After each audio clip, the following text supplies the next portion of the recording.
What's up guys, my name's Luke and welcome back to Motion and Design. So like most of you guys, I watched Oppenheimer and I really liked it. But I really liked the little abstract scenes that they did.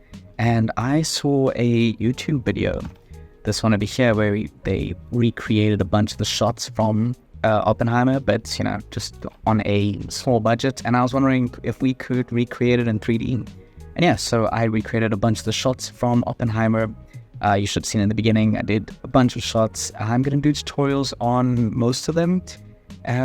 So I hope you guys enjoy it. Just a quick disclaimer on them.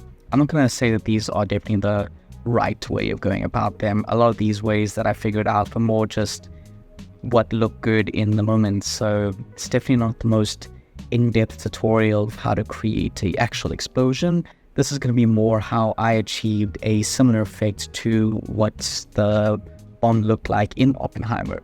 So yeah, just a little disclaimer there in the beginning, because I feel like there's a lot of different ways that you can go about getting this effect. This is just how I went about getting this effect. And hey, in 3D, I don't know if there really is a right or a wrong way of doing things. As long as it looks good at the end of the day, that's really all that matters. So yeah, I hope you enjoy this tutorial. If you do, please consider liking and subscribing. And yeah, all the project files will be up on Patreon. So yeah, if you're interested in that, let me know. Well, I mean, not let me know, it's already on Patreon. So yeah, just go download them if you want. Cool. So we're going to be recreating this shot today. So I wasn't able to get it like perfectly like this, but I feel like I got pretty close with my render. I think there are some like obvious differences, but I was able to get pretty close and I was pretty happy with that. So before we start out, let's just open up Photoshop. Cool. So this is what I created in Photoshop. It's just really basic. I just made a bunch of spheres, and then all I did was I would duplicate them and then add a filter, blur. The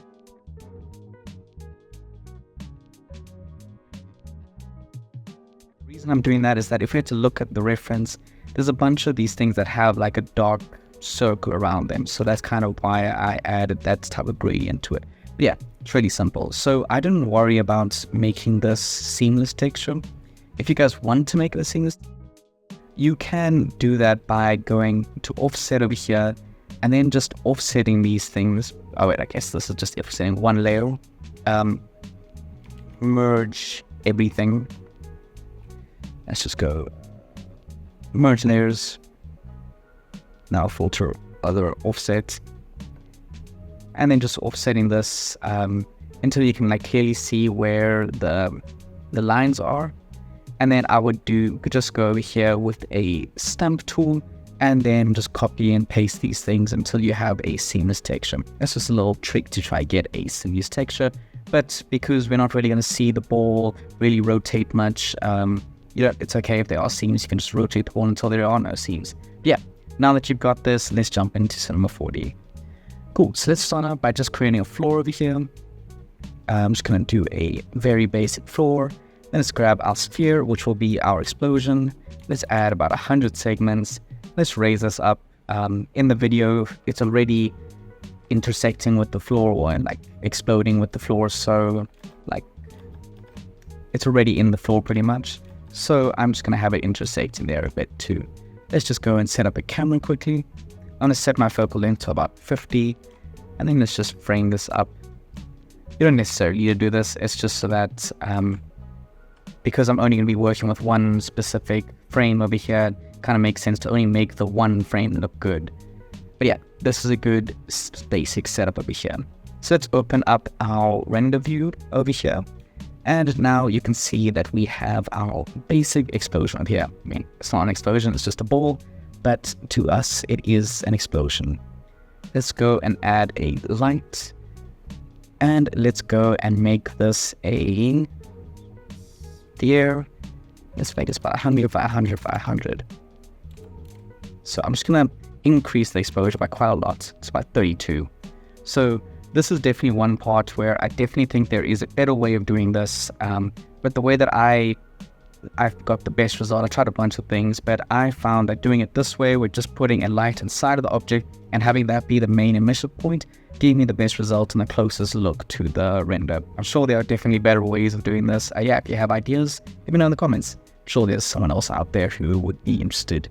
Cool, so let's go and create a texture. Let's add this onto our sphere over here. Let's remove our reflections. Let's go info, and let's go and select for a max on noise. Another max on noise. Then let's search for a multiplier node. And let's plug one over there, and let's plug this into our subsurface color. So let's set the one to about 500, and then the other to about 250. So we have one that's big and one that's kind of small. We can increase the contrast of this by, let's just do that so that this one is just a bit darker. And now you see that we have this, which is kind of to mimic these type of like, I don't know, look like noise and kind of give me that noise result over there. So you can obviously mess around with the seed until you get something that, works for you. But I think this works for me for now. Awesome. Cool. Then let's go over here. Let's search for a texture. And let's go and find our texture that we created.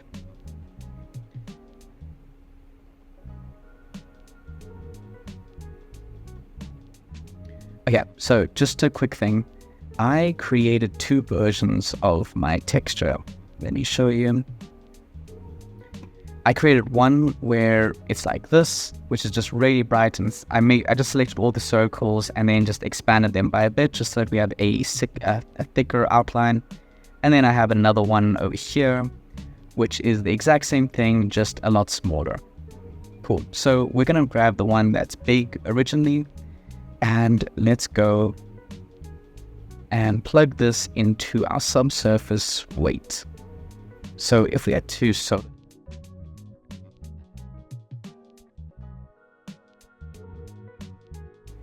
put a triplanar in here. And now look, we have a bunch of little circles, which is exactly what we want. Let's search for an invert node. Let's just invert this. And that looks a little bit better. And then let's search for a ramp. For a ramp in here. And just want to clamp this value down a little bit. Something like,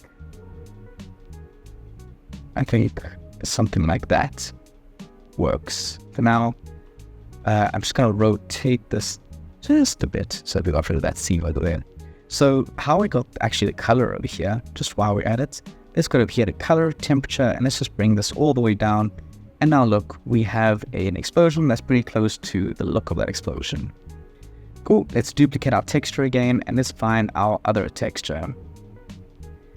Let's go pump this into our emission color, and let's search for a triplanar as well. Let's go here, and let's set this to about 1.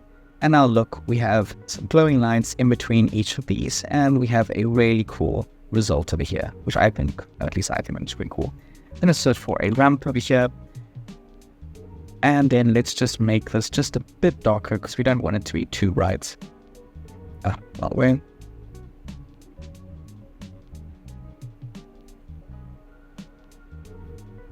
Cool, I think something like that looks good for now. So they are white at the moment. You can either go and change that here if you want. I just found that if you just set let me show you, redshift AOVs, and then search for a emission. If you just had to do a quick little rough render over here, you'll see that all of these little bots over here are going to be white, and so then you can just take that into like After Effects and change it in post. I just found that was just a little bit easier. Cool. So let's go back, beauty. Now this is the baseline of our bomb over here. Let's just see and tell me, are these in the right places?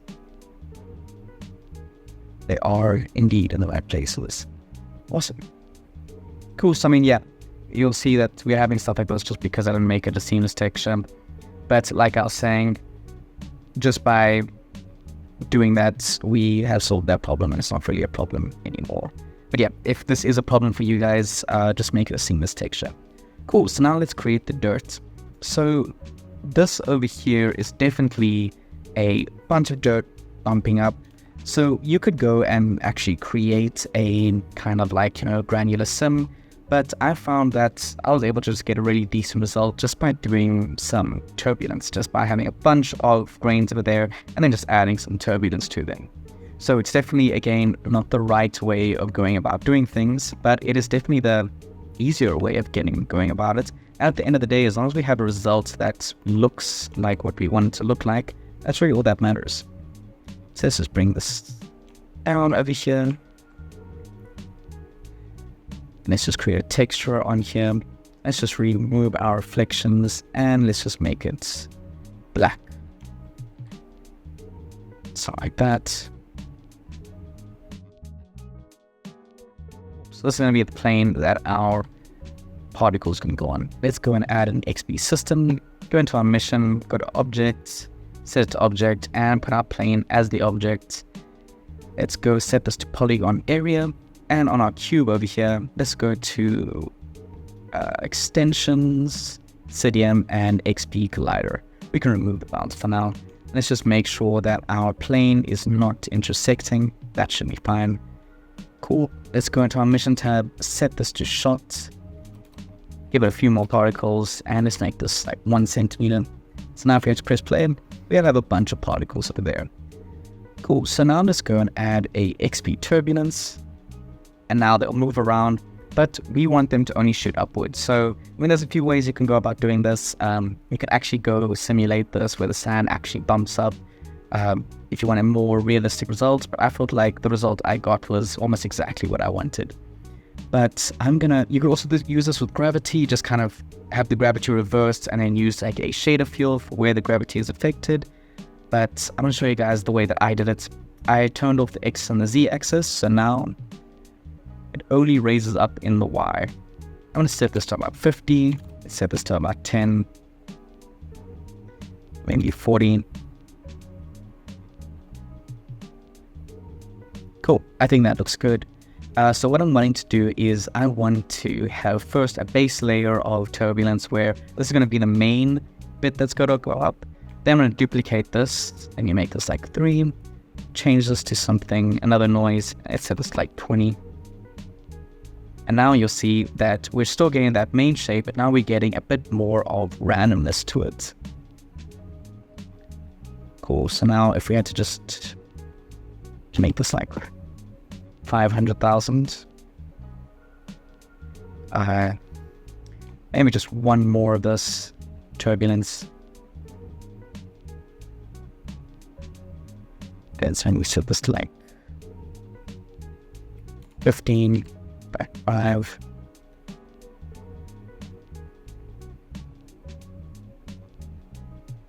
Yeah, I think something like that works. Obviously, mess around with a little bit more. I can't remember the exact settings that I used, but I just messed around a bit.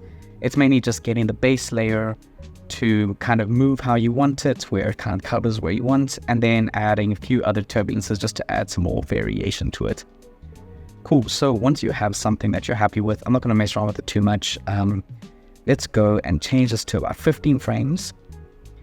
I'm also not going to use as many particles. I think in my actual render, I used 1 million, or maybe it was 10 million. But for the purposes of the tutorial, I'm not going to do that. But yeah, just, do it when you do it. Then let's go over here and let's say build cache.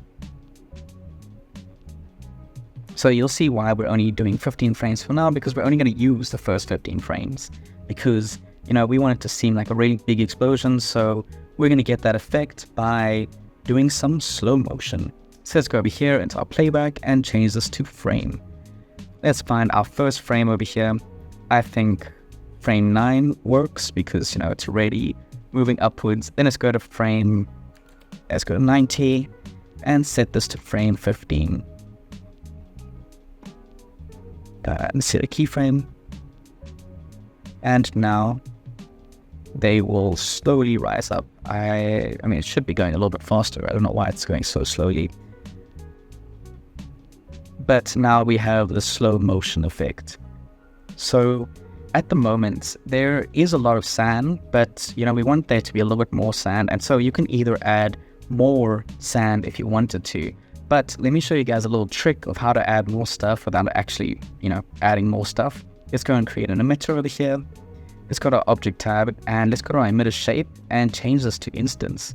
Then let's use our first emitter as our instance.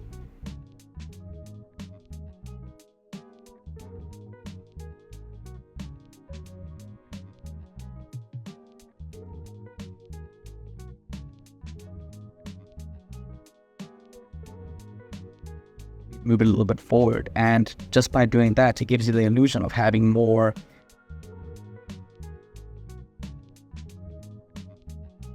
but you won't have to simulate more sand. So yeah, just a quick little tip over there.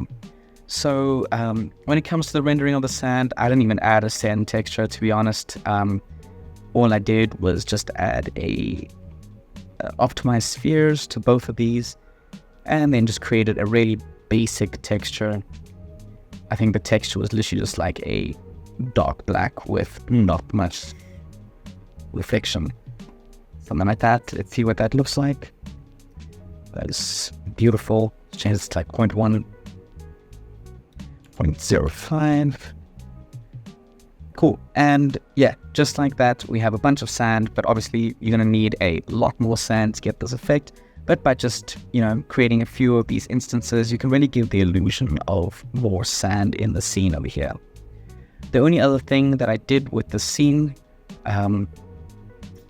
the reason for this that's happening here is because of the fact that our plane is intersecting. If we just do that, because of the fact that this is just working off a bounce light, if you do have stuff covering it, you can get rid of that, but just by moving this a little bit forward, it kind of solves that problem over there. And if you don't like this, you can just go and turn this around. So yeah, again, I just want to disclaimer that this is definitely not the right way of going about it. But hey, it's about that end result at the end of the day. So the only other thing that I did to really spice up the scene a little bit more was to add a RS environment over here. And let's go to our light. Let's turn this really low, something like that, so we just have this type of fog over there. And then let's just go add one more light. Turn this around and put this over here, and then brought this all the way down. And we're into temperature, and let's also just bring that down. Cool, and now we have a bit more fog coming from this side. You could even turn this off if you wanted to. But yeah, mess around with it until you have something that you like. I did add just a individual light for the sand. It was just so that I got a kind of streak going down, just so that because I had such a big depth of field on it, it kind of hid the sand. So just adding a kind of streak down gave it that it had some like depth to it, because you could see lights in the back of the sand and in the front of the sand. Yeah, speaking of, let's just add some depth of field. I'm going to use a target tag, a null over here as a target.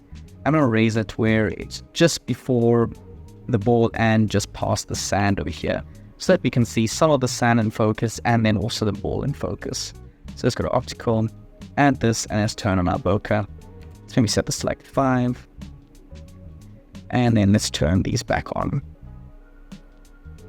Cool, and now with a bunch more sand, you could have a really cool effect. If I had to open up my scene over here,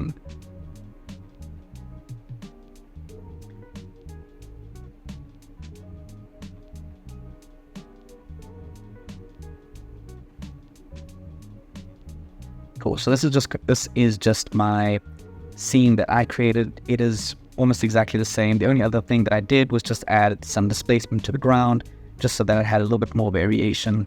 And then also to give the effect of sand on the floor, what I did was, over here, I just had a RS matrix object that covered it with just a bunch of spheres. It doesn't look good, but you're hardly seeing them. It's literally just so that there's some bounce light underneath the actual, granular simulation. And as you'll see over here, it's just a bunch of turbulences. I did add one other NX turbulence over here, just so that it would run a little bit faster. But yeah, I found that this worked really well. yeah, and everything else is pretty much exactly the same. I think the only other slight thing that I did was to the actual sphere over here. I just added a displacer with a really small amount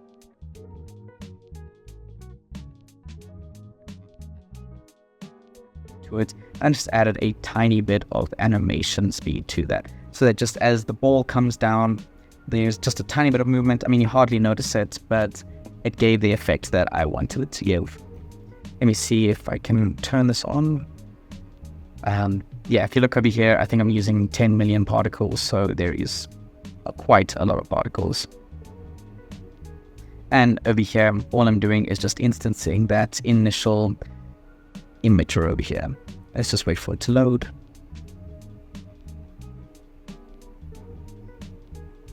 Yeah, and as you see, as I turn on this instance, I just moved this over there. You can see this little bump is this little bump over there, but because it's moved to the left a little bit back, it gives the illusion of, there's more sand. And look at this, it looks like I'm doing an actual granular simulation, but I'm really not. We saved a lot of processing power, and we got a really cool effect. And all you'll see over here is that I just have a bit of bokeh. It's actually set to 8, and when it have a puzzle mat over here, one for the sand and one for the actual ball over here, just so that in post I could have a little bit more control over it. And in post, all I did was just added some heat waves to go over to give this like nice effect, and then just a little bit of camera shake just to kind of seal the deal of it. But yeah, I really hope you enjoyed this tutorial. I'm sorry that it's not like an actual nuclear explosion. That would be cool, but it is just a ball with a light inside of it. But hey, it gave the results that I was looking for. But yeah, I hope you enjoyed this tutorial. If you did, please consider liking and subscribing. And again, the project files will be up on Patreon if you guys are interested in them. But yeah, I'll see you guys next week. Peace.